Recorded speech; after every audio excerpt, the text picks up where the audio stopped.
Welcome to RC. दोस्तों, ये सोचने की बात है कि हर युग में ये इतिहास बताता है कि हर ज़माने में, हर युग में कोई न कोई इस तरह के अवतारी पुरुष आए, महापुरुष आए, बहुत सारे लोग आए जो जनहित में काम करते रहे, इंसानों की खिदमत करते रहे, इंसानों की भलाई के बारे में सोचते और इंसानों के लिए बहुत सारे रास्ता मार्ग निकालते जिससे उनको उनकी भलाई हो, उनकी सुरक्षा हो। बड़े बड़े अवतारी पुरुष भी आए, बड़े बड़े महान पुरुष भी आए। उन लोगों के वे लोग नाम के मोहताज नहीं, क्योंकि आज सारी दुनिया जानती है कि अवतारी पुरुष भी आए। चूँकि अवतारी पुरुष तो डायरेक्ट भगवान के अवतारी थे। इसके अलावा बहुत सारे अम्बिया इकराम आए, पैगम्बर आए, नबी आए। उन लोगों ने भी इंसानी हमदर्दी, इंसानी तरक्की, इंसानी भलाई, इंसानी सेहतयाबी का एक दर्श देते रहे।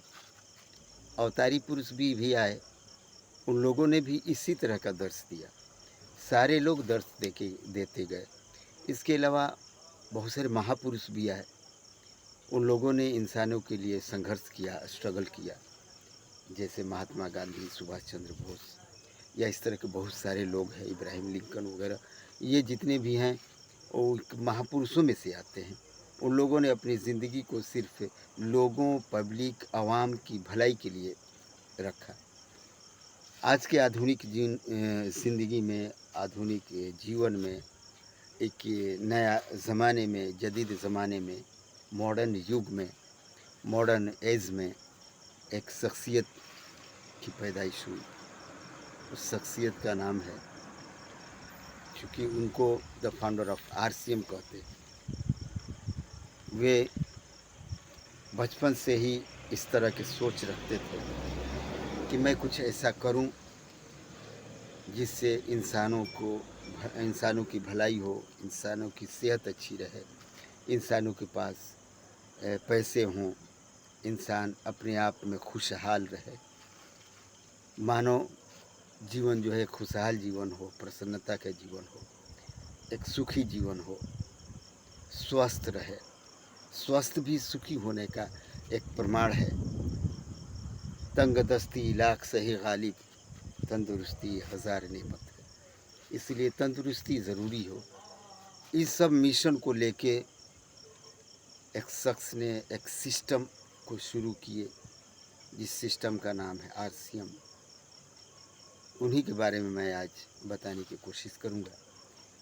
द फाउंडर ऑफ आरसीएम माननीय त्रिलोक चंद्र छाबड़ा। त्रिलोक चंद्र छाबड़ा, उनका नाम टीसी छाबड़ा। इनका जन्म 16 सितंबर 1957 ईस्वी में राजस्थान के अजमेर ज़िला का एक छोटा सा गांव जिसका नाम नांझी है, वहीं इनका जन्म हुआ। गौर करने की बात है, ये उस इलाके में जन्म लिए जिस इलाके में बिल्कुल रेगिस्तान इलाका है। ये उस इलाके में जन्म लिए जिस इलाके में हिंदल वली ख्वाजा मोइनुद्दीन चिश्ती रहते हैं। इतने बड़े वली रहते हैं।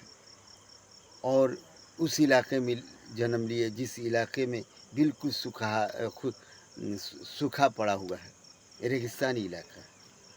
उस इलाके में जन्म लिए और जन्म लेने के बाद फिर इन्होंने सोची। इससे पहले थोड़ी सी गौर करते हैं। इनके पिता का नाम मोहनलाल। ये अपने गांव में एक किराने की दुकान खोल रखे थे, उसी से अपना जीविका वगैरह चलती थी। इनकी माता का नाम दप्पू देवी। ये एक मात्र गृहिणी थी, घर के काम काज करती थी। इन लोगों ने इनकी पालन पोषण की और इस ढंग से पालन पोषण की कि इनके दिलो दिमाग में भलाई की बीज डालती गई। ये प्रारंभिक एजुकेशन प्रारंभिक शिक्षा अपने गांव में ही नांझी में किए। उसके बाद उच्च शिक्षा के लिए, चूँकि ये उच्च शिक्षा बीकॉम तक किए हुए हैं, उच्च शिक्षा के लिए इन्होंने तजवीज़ की चुने। वो जो है जयपुर में एक खीरी जगह है, वहाँ की यूनिवर्सिटी से इन्होंने बीकॉम किया। बीकॉम करने के बाद चूँकि बहुत अच्छी डिग्री इनके पास आई, बीकॉम में बहुत अच्छे मार्क्स ले आए और काफ़ी तेजस्वी थे, काफ़ी अजीम शख्सियत के मालिक थे। इनके दिलो दिमाग जो है हमेशा एजुकेशन में डूबा रहता था और साथ ही साथ लोगों की भलाई के बारे में सोचा करते थे। वो अपनी स्टूडेंट लाइफ में भी इस तरह के मिजाज रखते थे। चूँकि ये एक बेहतर, बहुत बेस्ट राइटर थे, कवि थे, लेखक थे, बल्कि ये कहा जाए कि लेखक हैं, संगीतकार हैं, गीतकार हैं, एक व्यावसायिक हैं। वो अपने ज़माने से ही संगीतकार, गीतकार और लेखक हुए और आज तक इनके अंदर ये खूबियाँ रहीं। इनकी लिखी हुई कुछ रचनाएं हैं जो फेमस हैं। उनमें से है जीवन एक खोज, बहुत फेमस बुक है। इस बुक को पढ़ें तो आपको लगेगा कि ये बहुत बड़े साहित्यिक व्यक्ति हैं। उसके बाद दूसरी बुक है आत्मसंकल्प। इस बुक को पढ़ने के बाद आपको लगेगा कि मोटिवेशन का अगर कहीं से आग लगने की पॉइंट होती है, वो यही पॉइंट, यहीं से मोटिवेशन की आग लग सकती है। और अगली जो बुक है, जो मशहूर मारूफ बुक है, वो है लक्ष्य पर नज़र। ज़िंदगी में हमको क्या करना है, वो लक्ष्य पर ही नज़र रखनी है।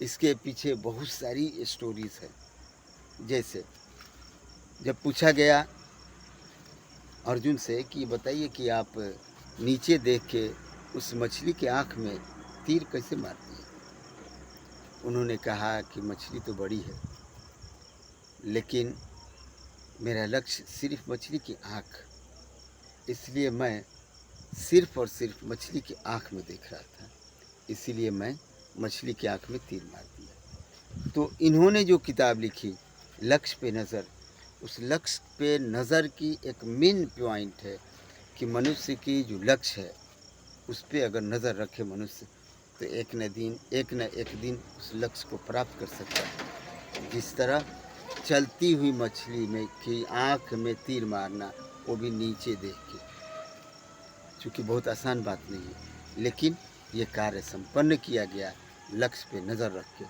चूँकि टीसी छाबड़ा जी के 6 भाई बहन थे, उनमें से ये तीसरे नंबर पर थे, इसलिए 2 बड़े थे और 3 छोटे, तो ये तीसरे नंबर पर थे। इनकी पालन पोषण के बाद, एजुकेशन के बाद, पढ़ाई लिखाई जब पूरी हो गई, बहुत सारी किताबों को भी लिखे, गीत भी लिखे, गाना भी लिखे, खुद इन्होंने सॉन्ग गाया भी है, गीत वगैरह गाए भी हैं और लिखे भी हैं। उनकी किताबें बहुत चलती हैं। इन्होंने इनका विवाह, इनकी शादी 1977 ईस्वी को सरोज जी, श्रीमती सरोज जी से हुई। उसके बाद इनका जीवन, वैवाहिक जीवन शुरू हुआ। जब वैवाहिक जीवन शुरू हुआ तो केकड़ी नामक एक जगह है, उस जगह पे 1979 ईस्वी में इन्होंने कपड़े का कारोबार शुरू किया। कपड़े का कारोबार शुरू किए और लगभग 21 साल तक, 21 वर्ष तक उस कपड़े की दुकान पर ही रहे और चलाते रहे। उसी अंतराल में इनके घर एक पुत्री ने जन्म ली, जिनका नाम प्रियंका छाबड़ा, और एक पुत्र भी जन्म लिए जिनका नाम सौरभ छाबड़ा। आज के डेट में वो शादीशुदा लोग हो गए हैं। उन लोगों ने भी अपने अपने विचार जब दिया तो यही बताया कि मेरे पापा काफ़ी स्ट्रगल करने वाले व्यक्ति हैं, काफ़ी संघर्षमय जीवन को बिताते रहे।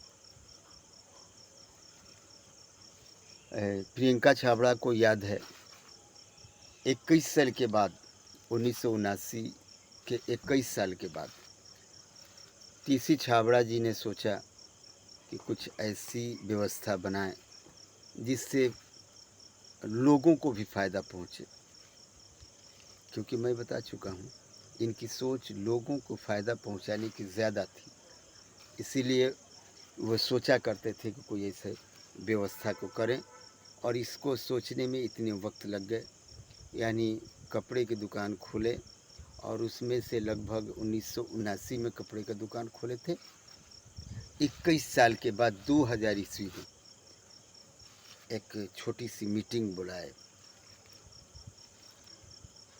उस मीटिंग में प्रियंका छाबड़ा जी कहती हैं कि उस मीटिंग में सिर्फ और सिर्फ 20 आदमी थे जो आज आले दर्जे के ऊंचे पैमाने के लीडर हैं। उन लोगों ने मीटिंग की कि कुछ ऐसा सिस्टम को चलाया जाए जिससे पब्लिक को इनकम हो, फ़ायदा हो, साथ ही साथ शुद्ध चीज़ उन लोगों तक पहुँचे, और इसके अलावा इस तरह की चीज़ें उन लोगों तक पहुँचे जिसमें कहीं मिलावट ना हो, शुद्ध चीज़ उन तक पहुँचे, उनका स्वास्थ्य बेस्ट हो और धन भी उनके पास आए। अर्थात स्वस्थ भारत की सोच रखते थे, और उसी सोच रखने की ये कड़ी है कि 2000 ईस्वी को एक प्लानिंग करके, एक मीटिंग करके उन्होंने फैशन शूटिंग कंपनी को आरंभ किया। Fashion shooting company private limited शुरू की। जब शुरू किए तो लगभग आज तक कंटिन्यू चलता रहा। जैसा कि मैं इससे पिछले वीडियो में बता चुका हूँ कि बीच में 2011 9 दिसंबर 2011 में कुछ अड़चनें आईं, आरसीएम बंद हो गई। क्यों बंद हो गई विशेष जानकारी मैं बता चुका हूँ। ज़्यादा मुश्किल तरीन मसला नहीं था, वो मसला ये था कि बाकी सारी कंपनियों के चपेट में इस कंपनी को भी बंद करा दिया गया। लेकिन 9 महीने तक स्ट्रगल के बाद 9 महीने तक रामलीला मैदान, जंतर मंतर, यहाँ वहाँ दौड़ धूप करते रहे। सरकार हियरिंग की, सरकार देखी कि आरसीएम के जो भी सिस्टम है उसमें से 1% भी गलत नहीं है।